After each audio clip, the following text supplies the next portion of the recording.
नमस्कार, नमो बुद्धाय, जय भीम, जय पेरियार। साथियों, आप सभी का जागो पंच में बहुत बहुत स्वागत।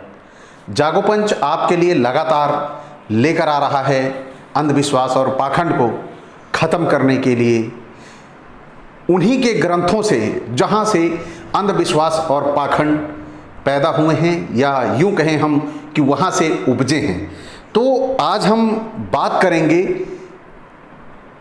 अभी जो हमारे देश में तथाकथित कथावाचक हैं, उन कथावाचकों के अंदर या उन शंकराचार्यों के अंदर एक बीमारी पैदा हुई है। वह बीमारी है हिंदू राष्ट्र की। हिंदू राष्ट्र क्या है, जब तक हम जानेंगे नहीं तब तक हमें बड़ा सुहावना लगेगा, बड़ा अच्छा लगेगा। यह ओबीसी एससी के लिए जानना जरूरी है कि हिंदू राष्ट्र की भयंकर सच्चाई क्या है। हिंदू राष्ट्र क्यों बनाना चाहता है ये तथाकथित ब्राह्मण? क्योंकि जब तक आपको जानकारी नहीं होगी कि हिंदू राष्ट्र क्या है, हिंदू राष्ट्र के लोग अपना जीवन यापन कैसे करेंगे, हिंदू राष्ट्र के अंदर जो आम जनमानस है उनका व्यवहार, उनकी जीवन शैली, उनका रहन सहन, उनके ऊपर जो शासन होगा वो किस तरह का होगा, जब तक ये ओबीसी एससी को पता नहीं लगेगा तब तक यह बड़े खुशी से हिंदू राष्ट्र के बारे में बात करेंगे और हिंदू राष्ट्र की हाँ में हाँ मिलाएंगे कि हिंदू राष्ट्र हो जाएगा तो इसमें हमारा हित है। लेकिन जब ये सच्चाई पता लगेगी कि हिंदू राष्ट्र बनने पर उनकी क्या दशा होगी, क्या दुर्दशा होगी, क्या गति होगी, तब उन्हें यह एहसास होगा कि वाकई ही हिंदू राष्ट्र हमारे लिए अपने पैर पर कुल्हाड़ी मारने जैसा था। लेकिन तब पछताए कुछ नहीं होगा, क्योंकि अभी बागडोर उनके हाथ में है। लेकिन आज जब हिंदू राष्ट्र बन जाएगा तो बागडोर उनके हाथ से निकल जाएगी। यह कैसे निकलेगी, यह मैं आपको इतिहास से बताऊंगा। अगर मैं आज आपको बताऊं कि जो हिंदू राष्ट्र की बात कर रहे हैं वह आपके ऊपर अत्याचार करेंगे, आपका शोषण करेंगे, आपको दास बना लेंगे, तो आपको बड़ा बुरा लगेगा। अरे अभी तो संविधान है, ये संविधान हमें समानता, भाईचारे की आजादी देती है। लेकिन ये कहीं आप संविधान के होते हुए भी कहीं भी समानता और भाईचारे का अनुभव नहीं कर रहे हैं। तो आप कैसे ये अनुभव कर सकते हैं कि हिंदू राष्ट्र में आपके साथ समानता का व्यवहार होगा? तो आपको मैं सबसे पहले कुछ प्राचीन दृश्य दिखाता हूं। प्राचीन दृश्य कहां से? मनुस्मृति से। जब तक आप ये वास्तविक रूप से ये दृश्य नहीं देखोगे तब तक हिंदू राष्ट्र आपको बड़ा सुहावना लगेगा, बड़ा लुभावना लगेगा कि हमारा अपना राष्ट्र होगा। आपका अपना राष्ट्र कैसा होगा, आज मैं छोटा सा एक चित्र आपको दिखा रहा हूं। यह चित्र आप देख लीजिए, अपने मानस पटल पे बैठा लीजिए, उसके बाद निर्णय लीजिएगा कि हिंदू राष्ट्र हम बनाएंगे। तो आइए सबसे पहले आपको लेके चलते हैं मनुस्मृति में। मनुस्मृति क्या कहती है, ये आपके इस हिंदू राष्ट्र के बारे में, हिंदू राष्ट्र का विधान कैसा होगा। तो यहां पर मैं संस्कृत को स्किप करूंगा अन्य वीडियो की भांति, लेकिन आपको यहां दिखाऊंगा, आपको दिखता रहेगा संस्कृत, क्योंकि जब तक आपको दिखेगा नहीं आप विश्वास भी नहीं करते। ये सोचते हैं कि जैसे मैं कहीं से स्वयं लिख के आया हूं। तो आपको दिखाने के लिए, बताने के लिए मैं आपको ये दिखा रहा हूं। तो आप यहां पर देखिए क्या कह रहा है मनुस्मृति, क्या कह रही है। ये कह रही है कि ब्राह्मण का नाम शुभत्व श्रेष्ठतम भावद्योतक शब्दों से जैसे ब्रह्मा विष्णु मनु शिव अग्नि वायु रवि आदि रखना चाहिए, और क्षत्रिय का बलपूर्वक बल अवंतिम यानी बल पराक्रम भावबोधक शब्दों से जैसे इंद्र भीष्म भीम सुयोधन नरेश जयेंद्र युधिष्ठिर आदि। वैश्यों के नाम कैसे होने चाहिए? वह होने चाहिए धन ऐश्वर्य भावबोधक शब्दों से जैसे वसुमान वितेश विशंभर गणेश। और शूद्रों के नाम कैसे होने चाहिए, यानी ओबीसी एससी के नाम कैसे होने चाहिए, ये यहां पे जरूरी है, क्योंकि हिंदू राष्ट्र का चित्र यहीं से दिखाई देगा। जब ये शूद्रों को ये पता होगा कि हमारा नाम कैसा होगा, तभी जाकर ओबीसी एससी को ये पता चलेगा कि हिंदू राष्ट्र कैसा होगा। छोटा सा चित्र यहां दिखाई दे जाएगा। आप फटाफट इसको गौर से पढ़िए, जो लिखा हुआ है मैं बोलकर सुना भी रहा हूं। तो इसमें शूद्र का रक्षणीय पालनीय भावबोधक शब्दों से जैसे सुदास अकिंचन नाम रखना चाहिए, अर्थात व्यक्ति के वर्ण सापेक्ष गुणों के आधार पर नामकरण करना चाहिए। अब आते हैं अथवा। ब्राह्मण का नाम शर्मवत कल्याण शुभ सौभाग्य सुख आनंद प्रसन्नता आदि भाव वाले शब्दों को जोड़कर रखना चाहिए, जैसे देव शर्मा विश्वामित्र वेदव्रत धर्मव्रत आदि। और क्षत्रिय का कैसे रखना चाहिए? क्षत्रिय का रखना चाहिए महिपाल धनंजय धृतराष्ट्र देववर्मा कृतवर्मा। और वैश्य के कैसे नाम होने चाहिए? पुष्टि समृद्धि, जहां पर पुष्टि यानी धन ऐश्वर्य का समागम हो वहां रखना चाहिए धनगुप्त धनपाल वसुदेव रत्नदेव वसुगुप्त। और हम लोगों का नाम क्या रखना चाहिए? हम यानी शूद्रों का यानी ओबीसी एससी का क्या नाम रखना चाहिए? वो रखना चाहिए देवदास धर्मदास महिदास। ये क्या बताता है? ये बताता है कि ओबीसी एससी हिंदू राष्ट्र के दास दासी हैं। ये स्पष्ट होता है। जब ये स्पष्ट हो जाता है तो ओबीसी एससी को हिंदू राष्ट्र का राग अलापना चाहिए क्या? आप कमेंट करके जरूर बताइए। अगर जब तक आप कमेंट करके नहीं बताएंगे, हमें भी ये समझ में नहीं आएगा कि जो हिंदू राष्ट्र की भयंकर सच्चाई है, इस वीडियो को आप समझ पाए कि नहीं। इसे समझने के लिए सबसे ज्यादा जरूरी है आपको इन मनुस्मृति के श्लोकों को पढ़ना और जानना। यानी ब्राह्मण का नाम बुद्धिपरक हो, क्षत्रिय का नाम बुद्धिपरक हो, वैश्य का नाम धनपरक हो, शूद्र का नाम नीचता दास्ता परक हो। ऐसी बातें ये ग्रंथ कहता है। और जब ये ग्रंथ कहता है तो हिंदू राष्ट्र क्या है? हिंदू राष्ट्र वही है जो ये ग्रंथ कहता है।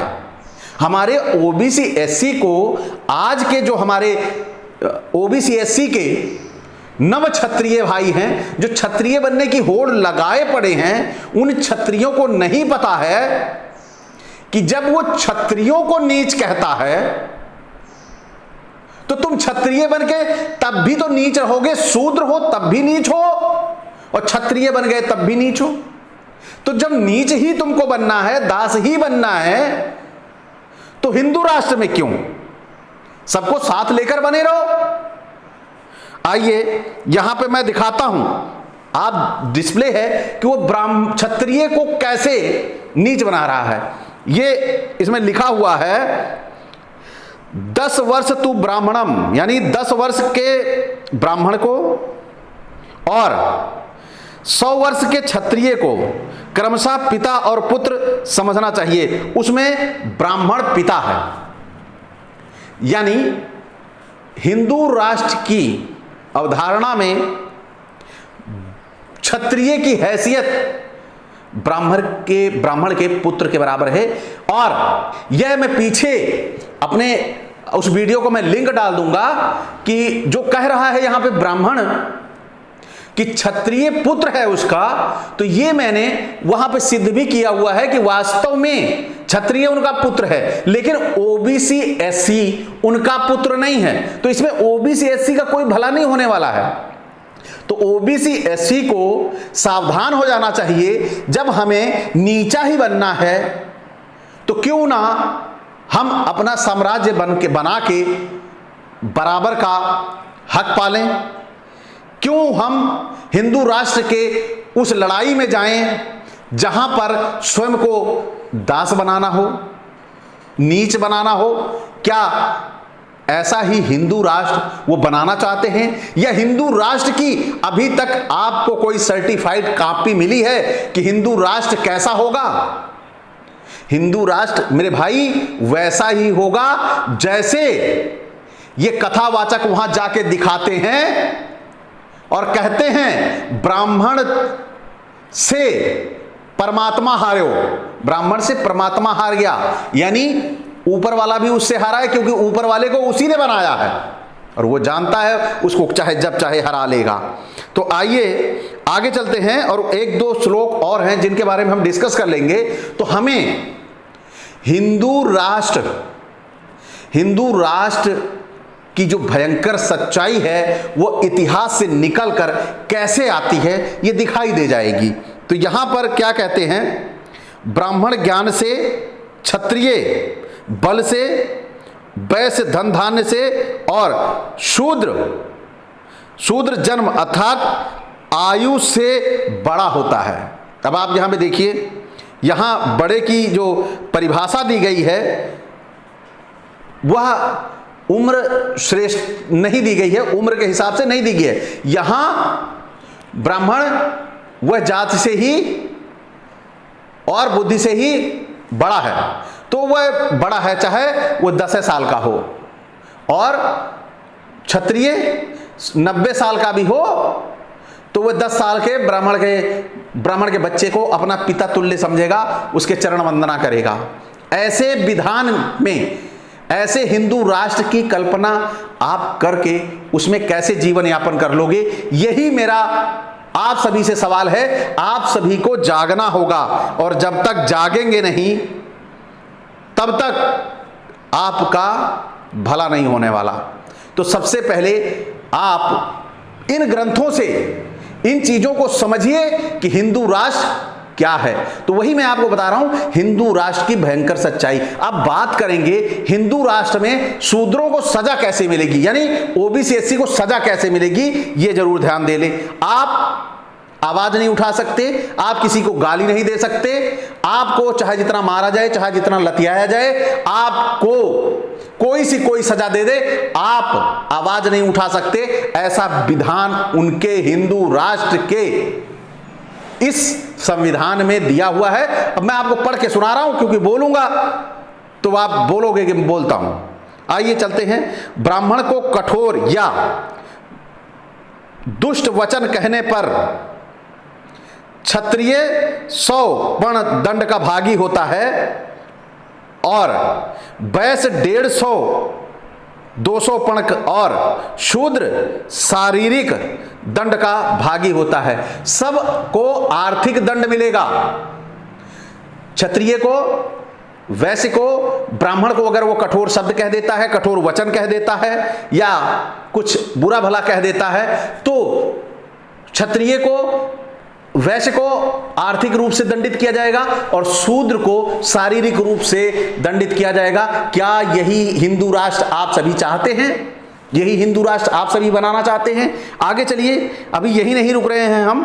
क्षत्रिय को निंदात्मक वचन कहने पर ब्राह्मण को 50 पण देना चाहिए, वैश्य को कहने पर 25 पण, और शूद्र को कहने पर 12 पण दंड ब्राह्मण को देना चाहिए।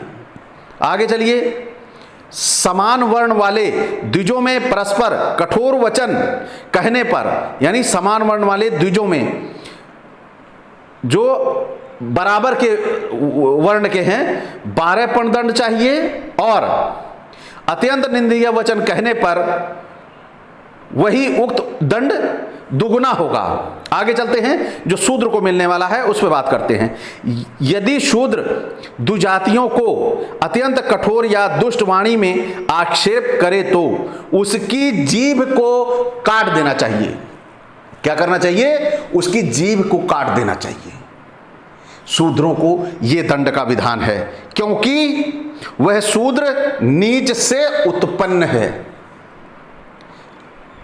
नाम और जाति का कथन करते हुए यदि शूद्र इन द्विजों को द्रोहपूर्वक कठोर वचन कह दे तो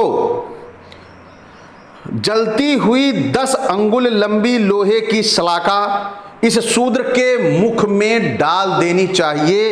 ये कहती है मनुस्मृति। और ओबीसी एससी दौड़ लगाए हैं, हिंदू राष्ट्र बनाएंगे, अपने मुंह में 10 अंगुल लंबी सलाखा, गरम सलाखा डलवाएंगे। ये है हमारे ओबीसी एससी भाइयों की प्रतिज्ञा। उन्हें यह समझ में नहीं आता कि हिंदू राष्ट्र बनने पर हमको क्या मिलने वाला है, हमें कौन सी सजा मिलने वाली है। क्या आप कभी उतावले होकर किसी को कुछ बोल नहीं सकते? आपको कोई भला बुरा कह रहा है और आप जवाब देने काबिल ना रहेंगे, ऐसा इनका ये विधान कहता है। जो हिंदू राष्ट्र की भयंकर सच्चाई है, यही आज मैं आपको समझाने का प्रयास इस वीडियो के माध्यम से कर रहा हूं। तो आइए, कुछ चीजें और भी हैं, क्योंकि थोड़ा सा मटेरियल रहेगा तो शायद आपकी समझ में ना आए, लेकिन बार बार यही चीजें, ऐसी सजाएं आपके लिए इस प्राविधान में हैं जो आपके जेहन को झकझोर देनी चाहिए। लेकिन आप अंधविश्वास और पाखंड में इतने जकड़े हुए हैं कि आप उनमें से निकलना नहीं चाहते और आप हिंदू राष्ट्र की दास्ता की ओर बड़ी तीव्र गति से चल रहे हैं। यूं कहिए कि हिंदू राष्ट्र की तरफ जाने के लिए आपने फ्लाइट जैसी सुविधा ले रखी है, लेकिन वहां पर आपके लिए वो जो नरक वाला चित्र देखते हैं आप बाजार में, जो 3rd क्लास की जो दुकानें होती हैं उनमें, जहां ये 3rd क्लास का मतलब ये जहां पे सत्यनारायण कथा, करवा चौथ व्रत कथा, ये पुस्तकें जहां मिलती हैं ना नीचे बिछा के, उनमें एक पाप पुण्य का कैलेंडर टंगा होता है। उसमें जो सजाएं दी होती हैं, वैसी सजाओं का प्राविधान आपके लिए हिंदू राष्ट्र में है। वो मैं पढ़ के सुना रहा हूं, आपको सुनाई भी दे रहा है। अगर मेरे को ऑनलाइन मिल गया तो मैं इसमें डिस्प्ले भी कर दूंगा कि आपको कैसी सजाएं मिल सकती हैं। आइए आगे चलते हैं। हाथ अथवा हाथ से डंडा उठाकर प्रहार करने पर शूद्र का हाथ कटवा देना चाहिए। क्या शूद्र तैयार हैं? ओबीसी एससी तैयार हैं? और पैर से प्रहार करने पर पैर काट देना चाहिए। ऐसी सजा हिंदू राष्ट्र में इन शूद्रों के लिए है। ये शूद्र इसी लायक हैं, इन शूद्रों को अवश्य दंड मिलना चाहिए, क्योंकि हिंदू राष्ट्र का बहुत बड़ा चस्का सवार है। तो सही है, जब ये अंधविश्वास पाखंड से निकल नहीं सकते तो इनके साथ ऐसा भी व्यवहार होना चाहिए। और ऐसा व्यवहार अगर नहीं होगा तो इन्हें इन दिनों की याद नहीं आएगी। ये जो पीछे के 20 साल गए हैं, 90 से लेकर ये 20 तक 30 साल जो ये गया हुआ है, इन दिनों की याद जरूर आएगी, क्योंकि इसमें आपने वो आजादी का अनुभव किया है। तो आइए आगे चलते हैं। और भी दंड विधान है, थोड़े नहीं हैं, बड़ी पुस्तक लिखी गई है दंड विधान की। यदि कोई शूद्र अपने से श्रेष्ठ ब्राह्मण के साथ एक समान आसन पर बैठने की कोशिश करे तो उसे कमर में दगवाकर देश निकाला दे दें अथवा इसके एक चूतड़ को कतरवा दें। ये दंड विधान है। आप ये दंड विधान, ये सजा लेने के लिए तैयार हैं, आपके अंदर साहस है तो अवश्य जिंदाबाद करो। बागेश्वर धाम जिंदाबाद, शंकराचार्य जिंदाबाद। जब तक आप करोगे नहीं तब तक बनेगा नहीं। तो ये सजा लेने के लिए पहले अपने माइंड को प्रिपेयर कर लो, अपने दिमाग में बैठा लो कि ये पिछवाड़ा जो है ना कटवा के ही रहोगे। आगे चलते हैं। शूद्र यदि ब्राह्मण का अपमान घमंड के कारण उस पर थूक कर करे तो राजा शूद्र के दोनों ओंठों को कटवा ले, मूत फेंक कर करे तो उसकी जिंगेंद्रिय को और अधोवायु के द्वारा उसके गुदा को कटवा दे। गजब, गजब के दंड विधान है। अगर यही संविधान में आज कर दिया जाए, आज यही सारे संविधान में आज कर दिया जाए कि जो ब्राह्मण यही सजा गलती कर रहा है, छोटे का किसी का अपमान कर रहा है, तो यही ब्राह्मण चिल्ला के इस संविधान की बुराई करेंगे। लेकिन आपके लिए ऐसी व्यवस्थाएं इन्होंने लिखी हुई हैं। आगे चलते हैं, लास्ट स्टैंजा है, मैं पढ़ के आपको सुना दूं। यदि शूद्र ब्राह्मण को बालों से पकड़े तो राजा बिना विचारे शूद्र के दोनों हाथ कटवा दे। यदि दोनों पैर, दाढ़ी, गर्दन और अंडकोशों को पकड़कर प्रहार करे तो उसके दोनों हाथ कटवा दे। आइए अब बात करते हैं हम इसके विश्लेषण की, जो हमने जो पढ़ा है इसकी समीक्षा की। इसकी समीक्षा क्या कहती है कि क्षत्रिय वैश्य कोई दंड उनको दिया जाएगा तो वो दंड दिया जाएगा आर्थिक, और शूद्र करता है तो उसे दिया जाएगा शारीरिक, और शारीरिक के बाद यह अपनी अभिव्यक्ति, यानी अगर उसे कोई प्रहार करने आ रहा है, उसे मारने आ रहा है, तो वह जवाब में यदि मार देता है उसको या अपना बचाव में उसके हाथ लग जाता है तो हाथ काटने की सजा, पैर काटने की सजा और पीछा काटने तक की सजाएं हैं। क्या आज संविधान में इस तरह की सजाएं आपको दिखाई दे रही हैं? नहीं दिखाई दे रही। इस तरह अमानवीय सजा, जिस तरह की सजाएं इसमें दी गई हैं, इन ओबीसी एससी के दासों को ये इन्हें कब समझ में आएगा? आज इतनी न्याय की इतनी सरल प्रक्रिया और न्याय का इतना सुविधापरक संविधान है, उसमें तो ये लोग जज बने बैठे हैं तो अपनों को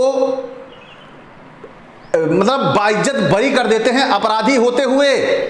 जब ये इस विधान पे आएंगे तो आपकी क्या दशा होगी मेरे ओबीसी एससी के प्यारे भाइयों? क्या आप स्वयं इस बात को स्वीकार करते हो, कबूल करते हो कि आपको हाथ कटवाने की, जीभ कटवाने की, होंठ कटवाने की, पीछा कटवाने की सजाएं कबूल हैं? कबूल हैं तो आप बैंड बाजे के साथ हिंदू राष्ट्र का स्वागत करिए, अन्यथा भारत को धर्मनिरपेक्ष राष्ट्र बना रहना दीजिए। हमारी उदारता और धर्मनिरपेक्षता ही पूरे विश्व में प्रसिद्ध है और हमें मिलकर इसकी रक्षा करनी होगी। इन धूर्तों को जो हिंदू राष्ट्र की कल्पना किए बैठे हैं, हिंदू राष्ट्र की बातें करते हैं, यह उन जिहादियों से कम नहीं जो अफगानिस्तान का लादेन था, यह लादेन से कम नहीं जो हिंदू राष्ट्र की बातें कर रहे हैं। ये लादेन से भी खतरनाक हैं। ये हमारे देश की उदारता और अखंडता को खत्म करने के लिए लगातार काम कर रहे हैं, जो एक ही वर्ग के लोगों के लिए, ओबीसी एससी के गुलामी के लिए ये अनवरत काम कर रहे हैं। और ओबीसी एससी है, इन्हें तो बहुत आनंद आ रहा है। जय हिंदू राष्ट्र, जय श्री राम। इसके अलावा इनको दिखाई नहीं दे रहा है कि पीछे का इतिहास थोड़ा सा उठाकर देख लें कि इन दोनों के लिए हिंदू राष्ट्र के प्राविधान क्या हैं। आज तक जिन्होंने हिंदू राष्ट्र की बात की, आपको बताया कि हिंदू राष्ट्र की कार्यशैली क्या होगी। आपने कभी सवाल किया कि हिंदू राष्ट्र में होगा क्या? तो सावधान हो जाइए। सावधान नहीं होते हैं तो जो सजाएं अभी आपने पीछे पड़ी है ना, तैयार हो जाइए लेने के लिए। अपना क्या, अपना तो काम है जगाना, और हम जगा रहे हैं, भले ही इसके लिए सबसे पहले हम ही काटे जाएं।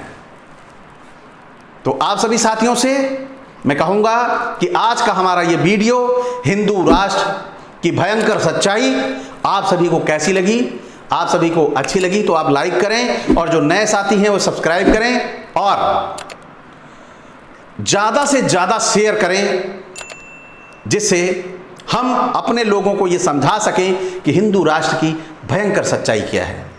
तो आप सभी से विदा लेना चाहूँगा। नमस्कार, नमो बुद्धाय, जय भीम, जय पेरियार।